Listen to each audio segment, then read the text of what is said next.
안녕하세요. 오늘은 아주 특별한 크리스마스 이야기를 들려줄 거예요. 크리스마스 하면 뭐가 떠오르나요? 선물, 트리, 맛있는 음식? 물론 다 맞아요. 하지만 크리스마스에는 훨씬 더 놀라운 이야기가 숨어 있답니다.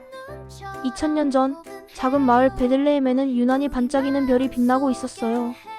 그 별빛 아래 아기 예수님이 태어났어요. 왕궁이 아닌 마구간에서 부드러운 침대 대신 지프로 만든 구유에 누워 계셨죠. 하지만 이 아기 예수님의 탄생은 온 세상을 바꾸는 놀라운 사건이었답니다. 자, 이제 저와 함께 아기 예수님이 탄생하시던 그날 밤의 이야기 속으로 떠나볼까요? 사실 아기 예수님의 탄생은 갑자기 일어난 일이 아니었어요. 아주 오래전부터 예언되어 있었답니다. 옛날 하나님께서는 예언자들을 통해 세상을 구원할 특별한 아기가 태어날 거야 라고 말씀하셨어요. 예언자 이사야는 처녀가 아기를 낳을 텐데 그 아기의 이름은 임마누엘, 하나님이 우리와 함께 계시다이라고 부를 거야 라고 말했어요. 또 다른 예언자 미가는 베들레헴에서 이스라엘을 다스릴 왕이 태어날 거야 라고 예언했죠. 베들레헴은 아주 작은 마을이에요. 예루살렘에서 조금 떨어진 곳이죠. 하나님께서는 왜 하필 작고 보잘것없는 베들레헴을 선택하셨을까요? 그건 아마도 진정으로 위대한 것은 겉모습이 아니라 마음에 있다는 것을 보여주고 싶으셨기 때문일 거예요. 화려한 궁전 대신 작은 마구간을 선택하신 것처럼요. 수백 년 동안 사람들은 아기 예수님이 오시기를 손꼽아 기다렸어요. 늙은 할머니도 어린아이도 모두가 함께 기다렸죠. 드디어 하늘도 땅도 사람들의 마음도 모두 준비된 바로 그날이 왔답니다. 마리아는 나사렛이라는 작은 마을에 사는 아주 착한 소녀였어요. 어느 날 천사 가브리엘이 마리아에게 나타나 말했어요. 마리아, 기뻐하세요. 네가 아들을 낳을 텐데 그 이름을 예수라고 불러야 한다. 마리아는 깜짝 놀랐지만 천사의 말을 믿고 따르기로 했어요. 마리아에게는 요셉이라는 약혼자가 있었어요. 요셉은 마음씨 착한 목수였죠. 처음에는 마리아의 이야기를 믿기 어려웠지만 천사의 설명을 듣고 마리아를 믿고 보호하기로 결심했답니다. 어느 해 겨울, 로마 황제가 모든 사람들에게 고향으로 돌아가 호적을 등록하라는 명령을 내렸어요. 그래서 요셉과 마리아는 고향인 베들레헴으로 긴 여행을 떠나게 되었죠. 마리아는 아기를 낳을 날이 가까워 힘든 몸이었지만 요셉과 함께 베들레헴으로 향했어요.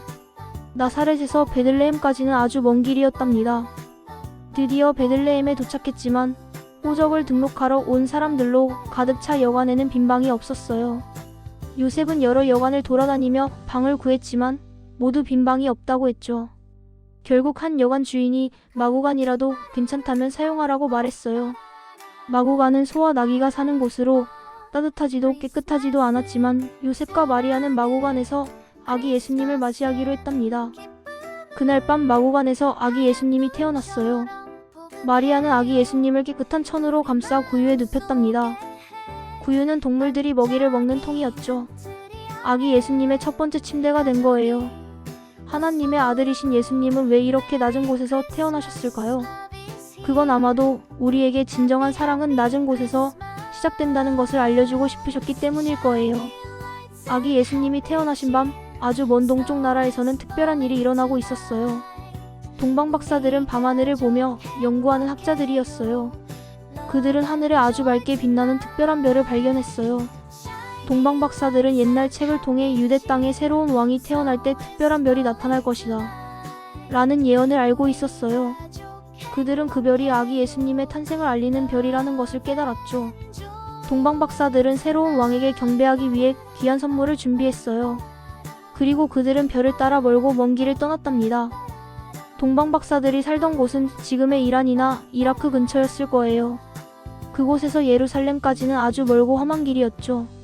하지만 그들은 아기 예수님을 만나겠다는 간절한 마음으로 여행을 계속했어요. 동방박사들은 별을 따라 밤에는 걷고 낮에는 쉬면서 몇 달 동안 여행했어요. 마침내 그들은 예루살렘에 도착했답니다. 동방박사들은 예루살렘에 도착하여 사람들에게 물었어요. 유대인의 왕으로 태어난 아기가 어디에 있습니까?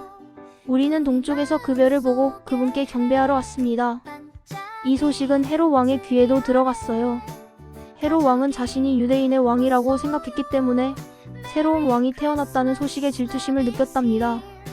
헤롯 왕은 동방박사들을 불러 아기에 대해 자세히 물었어요. 그리고 아기를 찾으면 자신에게도 알려달라고 부탁했죠. 헤롯 왕은 아기 예수님께 경배할 마음이 없었지만 아기를 없앨 계획을 세우고 있었답니다. 헤롯 왕은 종교 지도자들에게 물어 아기 예수님이 베들레헴에서 태어날 것이라는 것을 알게 되었어요. 헤롯 왕의 말을 듣고 동방 박사들은 베들레헴으로 향했어요. 그러자 놀랍게도 동쪽에서 보았던 별이 다시 나타나 그들을 인도하기 시작했어요. 별은 베들레헴에 있는 한 집 위에 멈춰 섰어요. 동방 박사들은 별이 멈춘 집으로 들어가 아기 예수님과 마리아를 만났답니다. 동방 박사들은 아기 예수님께 엎드려 경배하고 준비해온 귀한 선물을 드렸어요. 그들이 드린 선물은 황금, 유향, 모략이었죠. 황금은 왕을 상징하는 귀한 선물이었고 유향은 하나님께 드리는 향기로운 선물이었으며 모략은 슬픔을 덜어주는 약으로 예수님의 고난을 상징하는 선물이었답니다. 동방 박사들은 아기 예수님을 만난 기쁨과 감동에 휩싸였어요. 그들은 아기 예수님이 세상의 구원자가 되실 것을 믿었답니다. 동방 박사들은 꿈속에서 천사의 경고를 받았어요. 천사는 헤롯 왕에게 돌아가지 말고 다른 길로 고향에 돌아가라고 말했죠.